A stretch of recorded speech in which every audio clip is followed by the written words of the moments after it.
What if death isn't the end? What if death isn't the end, but a doorway?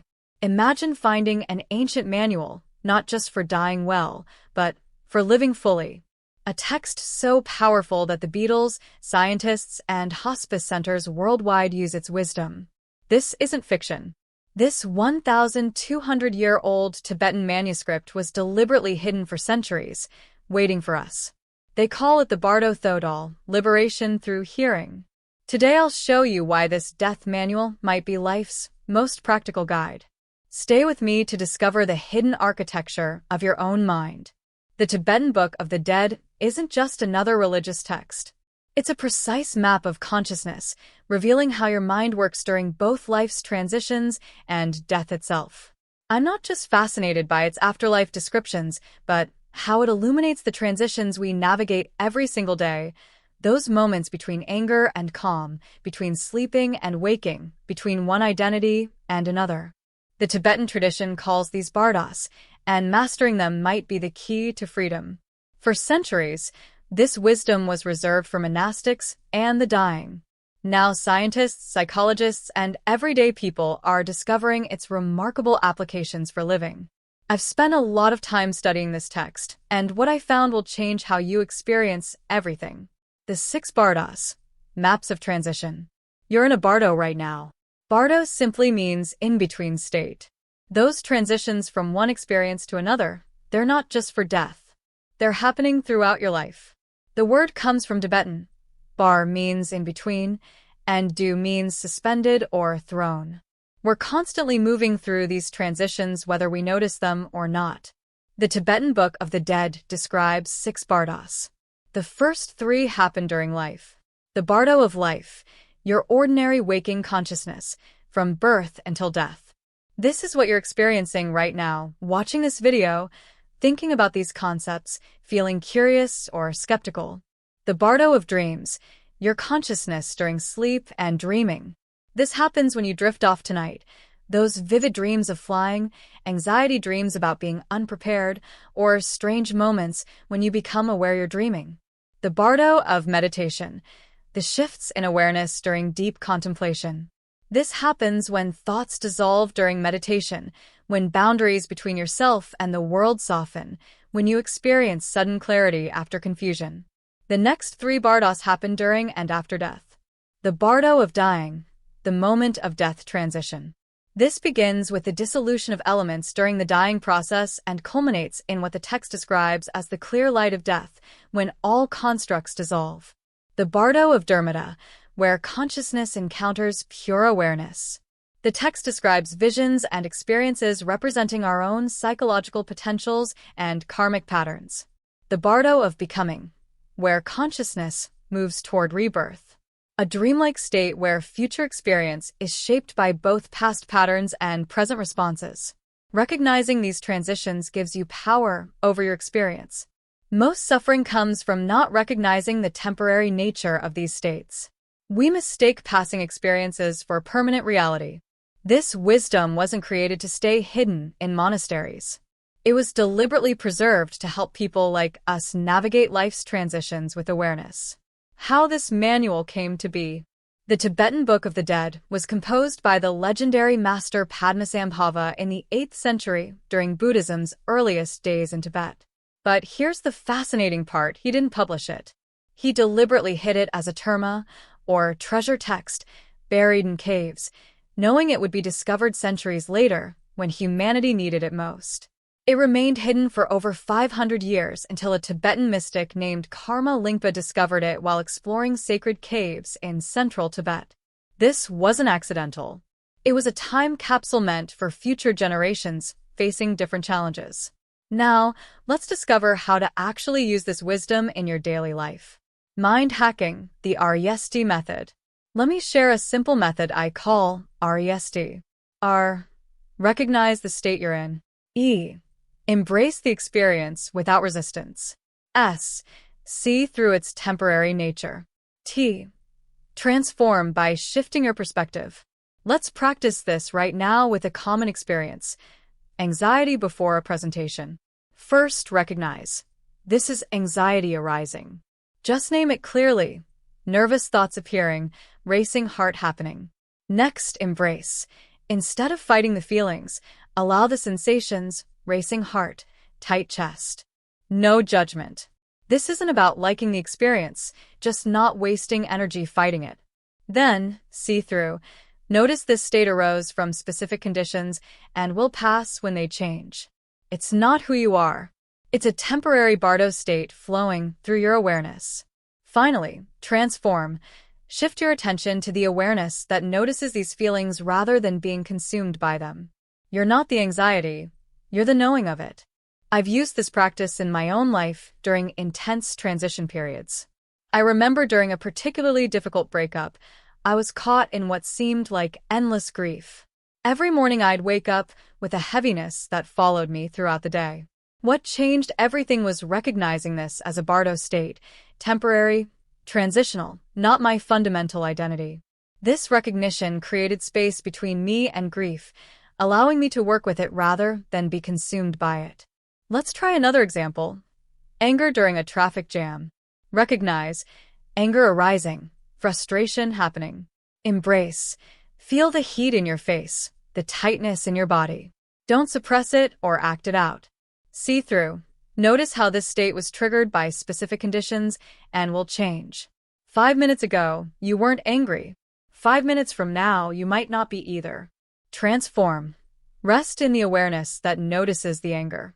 Rather than becoming the anger, you contain the experience without being defined by it. This simple practice creates a crucial gap between you and your experience, the difference between being swept away by a river and standing on the bank watching it flow. The bardos are happening right now. The bardos aren't just ancient philosophy, they're happening in your life right now. That moment between sleeping and waking. The transition between jobs or relationships. The space between one thought and the next. The Bardo Thodol teaches that all states are temporary transitions.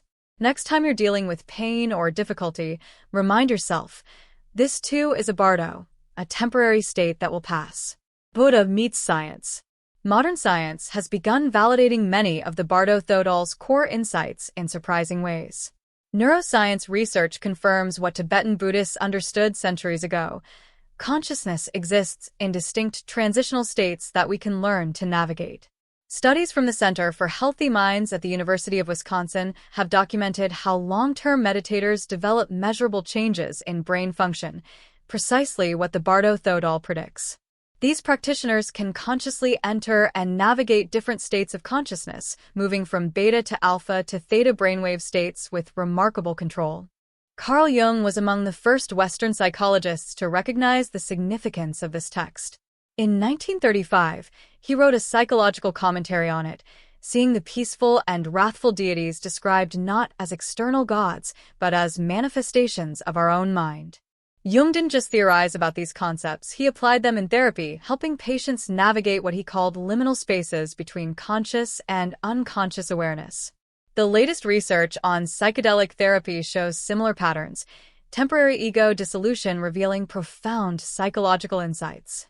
Scientists like Roland Griffiths at Johns Hopkins have documented how psilocybin sessions create experiences remarkably similar to those described in the Bardo Thodol. From beetles to brain scans. The Tibetan Book of the Dead didn't stay hidden in monasteries. It burst into Western consciousness and sparked a cultural revolution. In 1964, Timothy Leary, Ralph Metzner, and Richard Alpert published The Psychedelic Experience, adapting the Bardo Thodol as a guide for psychedelic journeys. This book became the handbook for the 1960s counterculture movement, profoundly influencing how people approached consciousness exploration. What's remarkable is how this ancient wisdom found its way into popular music. John Lennon used lines directly from The Psychedelic Experience in the Beatles' song Tomorrow Never Knows, opening with lyrics inspired by the Bardo Thodol's instructions for consciousness transition. This wasn't just artistic borrowing, it was an attempt to translate profound spiritual insight into popular culture. The influence extended into film as well. Gaspar Noé's Enter the Void follows the consciousness of a character after death, using first-person perspective and hallucination sequences that directly mirror the Bardo states. Even The Matrix incorporates elements of these teachings. Neo's journey can be interpreted as moving through different levels of consciousness, with the red pill initiating his Bardo-like transition between perceived realities. In modern psychology and therapy, these concepts have found practical applications. Stanislav Grof's work in transpersonal psychology draws heavily on Bardo concepts, using them to understand both ordinary and non-ordinary states of consciousness. Sogyal Rinpoche's modern interpretation, the Tibetan Book of Living and Dying, brought these teachings to mainstream Western audiences in the 1990s. It sold over 3 million copies worldwide and is used in palliative care settings to help people approach death with greater awareness.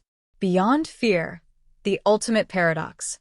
We've explored the practical applications of the Bardo Thodol, but its deepest teaching addresses humanity's greatest fear, death itself. The text offers a profound perspective shift. What if death isn't an ending but a transition? What if the awareness witnessing your life continues beyond physical death? Modern near-death experience research suggests consciousness may indeed persist when brain activity ceases, paralleling what the Bardo Thodol described centuries ago. But even if you don't believe in literal afterlife states, the symbolic wisdom remains powerful. By confronting death directly, we dissolve the unconscious fear driving much of our behavior. Think about it. How many decisions do you make from fear rather than freedom? How often have you stayed in situations that no longer serve you because you were afraid of the alternative? The Bardo Thodol teaches that by accepting impermanence fully, we paradoxically gain true freedom in life. Throughout history, practitioners who deeply internalized these teachings reported profound transformations. The 11th century Yogi Milarepa described it as recognizing death as a doorway rather than an end, completely liberating him from fear. So, how do we actually use this wisdom? By regularly contemplating life's impermanence, not in a morbid way, but as a reminder of what truly matters. By recognizing that everything you experience, including your sense of self, is in constant transition. And here's the mind-bending twist that changes everything. By fully confronting and accepting impermanence and death, we discover something that was there all along, an awareness that isn't born and doesn't die. When you stop identifying exclusively with your body, thoughts, and emotions, you discover something much more vast and stable beneath those changing appearances. You're not being dragged around by every thought or emotion anymore. This recognition doesn't just transform how you face death, it revolutionizes how you experience every single moment of life. Challenges that once seemed overwhelming become workable. Transitions that were terrifying become opportunities. Even painful emotions become doorways to deeper awareness. The Buddha himself said that those who understand death are freed from it. The ultimate paradox of the Tibetan Book of the Dead is that by deeply accepting impermanence and death, we find the deathless awareness that was our true nature all along. Your journey begins. For the next 7 days, I challenge you to practice the REST method for just 5 minutes each morning. Notice what arises in your experience and move through the 4 steps. Recognize what's happening. Embrace without resistance. See through its temporary nature. Transform your relationship to it. Then, throughout your day, watch for Bardo moments, those transitions between states. When you notice one, pause briefly and apply the process. Keep a small journal of your Bardo experiences. Notice which states you got caught in and which ones you navigated with awareness. Appreciate your successes and learn from the challenging moments. Remember, sleep itself is a Bardo state.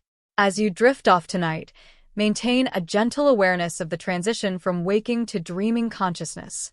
Many practitioners report that this simple practice transforms their sleep quality and even leads to lucid dreaming. How do you know if these practices are working? Look for these signs of progress. You'll notice thoughts and emotions arising before they completely take over. You'll recover more quickly from challenging situations. You'll feel less overwhelmed by transitions and changes. You'll experience more moments of genuine peace. Of course, you'll face obstacles. The main one is simply forgetting to practice. That's why I recommend visible reminders or partnering with a friend. Another challenge is expecting instant results. Remember, Tibetan practitioners spend years mastering these techniques. Be patient with yourself and celebrate small victories. I'd love to hear about your experiences in the comments below. What bardos are you currently navigating? Which techniques have been most helpful? Remember, every challenge contains the seed of awakening. Every transition is an opportunity for greater awareness. And death itself holds potential for profound liberation. Thank you for joining me.